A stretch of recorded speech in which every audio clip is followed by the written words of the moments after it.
preguntaba por qué siempre que trabajaba en un photoshoot, su flash externo tardaba en dispararse. Mi hermana pensaba en cómo funciona un portátil sin necesidad de estar conectado a una fuente de alimentación. Y un gato se estaba volviendo loco porque una luz roja con la que jugaba estaba disminuyendo su intensidad, pero nada que se apagaba. ¿Tienes alguna idea de cómo se relacionan estas tres situaciones? No importa si no, porque aquí te vamos a explicar qué es lo que hace que estas cosas locas sigan pasando. Un capacitor es uno de los elementos simples del circuito y es un dispositivo capaz de almacenar carga y energía a través de dos conductores conocidos como placas. Cabe resaltar que existen diferentes geometrías de capacitores, pero en esta ocasión nos centraremos en los capacitores de placas paralelas. Entonces, ¿qué hace que estos elementos guarden energía? Pues bien, para eso es necesario que los capacitores hagan un proceso de carga, por lo cual la fuente de diferencia de potencial, que comúnmente es una batería, establece un campo eléctrico en los alambres de conexión, ocasionando así una fuerza que hace que los electrones se muevan continuamente sobre las placas hasta el punto en el que el potencial eléctrico en las placas, los alambres y la batería sea el mismo.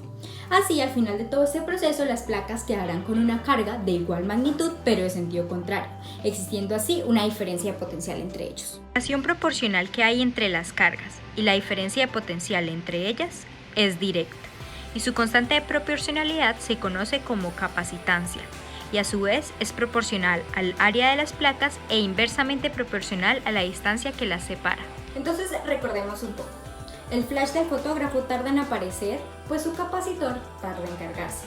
El portátil de mi hermana funciona gracias a que el capacitor en su tarjeta madre tiene un alto valor de capacitancia, lo que hace que pueda funcionar durante el tiempo necesario sin estar conectado a un toma corriente. ¿Y el gato qué dicen? ¿Sigue estando loco? La respuesta es no. Así como se cargan, los capacitores también sufren un proceso de descarga, que ocurre cuando se desconecta la batería del circuito y se acciona un interruptor.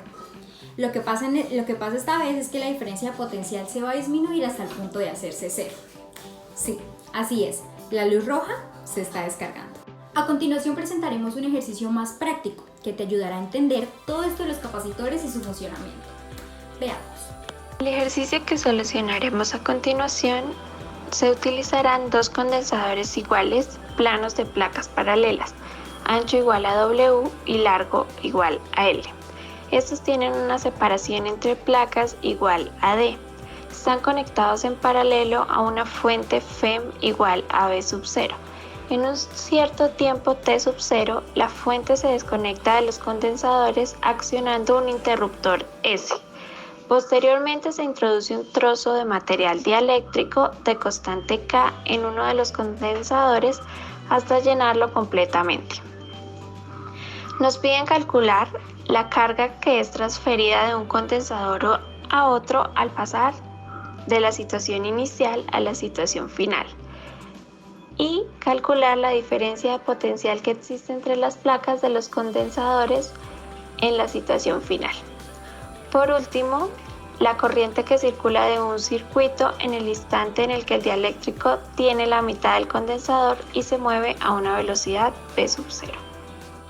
Para la solución del punto A comenzaremos buscando la carga completa del sistema, partiendo de la capacitancia como epsilon sub 0 por área sobre la distancia entre las placas, ecuación 1, y dado que el ancho es W y el largo es L, la capacitancia es igual a epsilon sub 0 por L por W sobre D.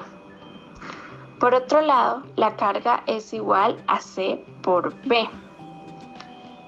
Esta será la ecuación 2. Aclarado esto, se procede a encontrar la carga para la situación inicial. La carga total será igual a la suma de Q sub 1 más Q sub 2. Dado que ambos capacitores son iguales, la carga total será igual a 2 veces la capacitancia por V. Reemplazamos la capacitancia que ya obtuvimos y este será el valor para la carga total en un tiempo cero. Ahora para la situación final. La capacitancia 1 se incrementará en un valor de K ya que se introduce un material dieléctrico en este y la capacitancia 2 permanecerá igual. Dado que los capacitores están en paralelo, la diferencia de potencial es la misma. Y si despejamos V de la ecuación 2 obtenemos Q sub 1 sobre C sub 1 igual a Q sub 2 sobre C sub 2. Despejamos Q sub 1 y reemplazamos en la ecuación 3. Y de esta manera se obtiene la carga total para la situación final. Por último, despejaremos Q sub 2 y reemplazaremos la carga total obtenida. Realizamos un delta de Q, cancelamos términos semejantes y se puede concluir que la carga traspasada es igual a solución del punto B.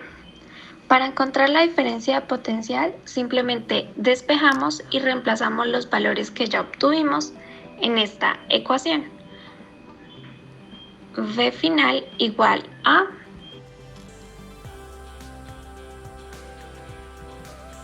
En el punto C, para calcular la corriente cuando el dieléctrico se encuentra a la mitad del capacitor, hay que encontrar la capacitancia del sistema a una distancia x cualquiera que el dieléctrico esté dentro.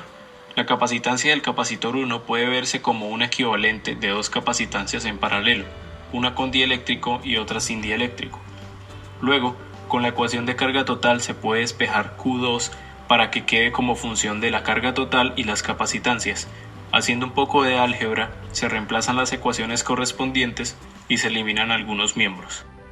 Ahora, por definición se tiene que la corriente es el diferencial de carga con respecto al tiempo, pero también hay una variante x, y como el dieléctrico está avanzando con una velocidad v sub 0, la corriente puede verse como el diferencial de carga con respecto a x por el diferencial de x con respecto al tiempo que representa la velocidad mencionada.